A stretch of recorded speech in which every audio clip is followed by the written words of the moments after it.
Assalamualaikum warahmatullahi wabarakatuh. Sebelumnya perkenalkan, saya Maya Marlina Simbolon dengan NPM akhir 257. Pada kesempatan kali ini saya akan mempresentasikan jawaban saya mengenai bagaimana pembentukan karakter di Indonesia sehingga berdampak pada pelaksanaan etika birokrasi dan juga disertai contoh fakta yang terjadi pada birokrasi di Indonesia. Seperti yang kita tahu, etika dan moral itu seharusnya jadi panduan bagi para pejabat publik.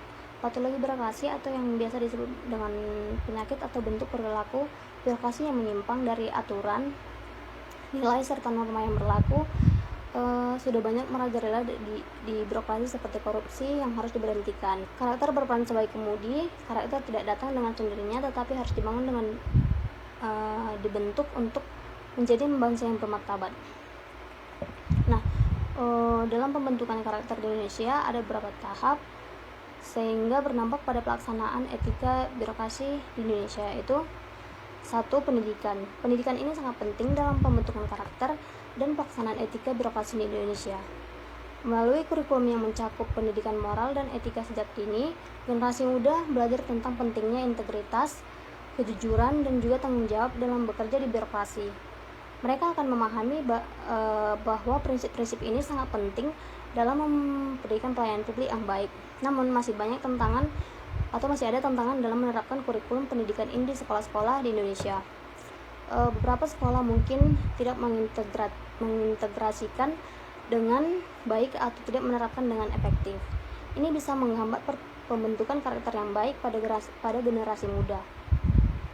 Contoh kasus yang sering kita dengar adalah masih banyak korupsi dan penyalahgunaan kekuasaan di birokrasi meskipun pejabat tersebut telah mendapatkan pendidikan formal. Ini menunjukkan bahwa pendidikan saja tidak cukup. Penting untuk memastikan bahwa nilai-nilai yang dipelajari di sekolah juga diimplementasikan dalam praktik sehari-hari. Kedua, ada agama. Agama sangat penting dalam pembentukan karakter di Indonesia. Ajaran agama memberikan pedoman nilai-nilai moral dan etika yang menjadi dasar bagi individu dalam bertindak, termasuk di dalam lingkungan birokrasi. Ini berarti individu yang menjalankan ajaran agama cenderung memiliki kesadaran moral yang lebih tinggi dalam menjalankan tugas-tugasnya di dalam birokrasi. Mereka akan terdorong untuk bertindak dengan integritas, kejujuran, dan keadilan sesuai dengan ajaran yang mereka anut. Contohnya, pejabat birokrasi yang taat beragama akan lebih mengutamakan pelayanan yang adil dan kepada semua masyarakat tanpa membedakan suku, agama, ataupun golongan.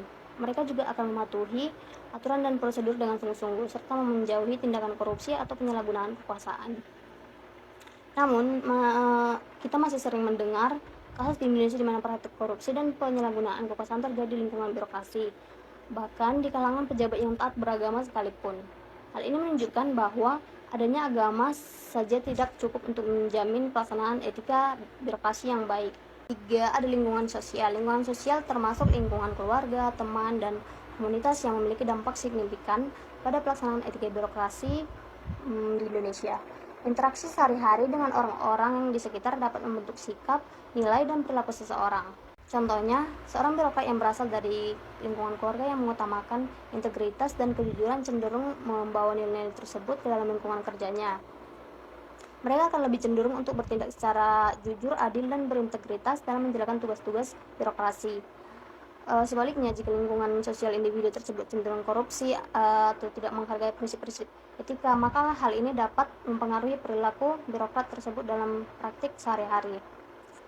Sebagai contoh fakta, masih terdapat kasus di Indonesia di mana praktik nepotisme atau penyalahgunaan kekuasaan terjadi karena adanya hubungan dekat antara pejabat dengan keluarga atau teman-teman dekatnya.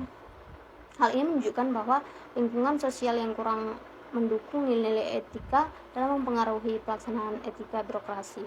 4. Ada budaya. Budaya gotong royong, kejujuran, dan rasa hormat terhadap sesama memiliki dampak positif pada pelaksanaan etika birokrasi di Indonesia.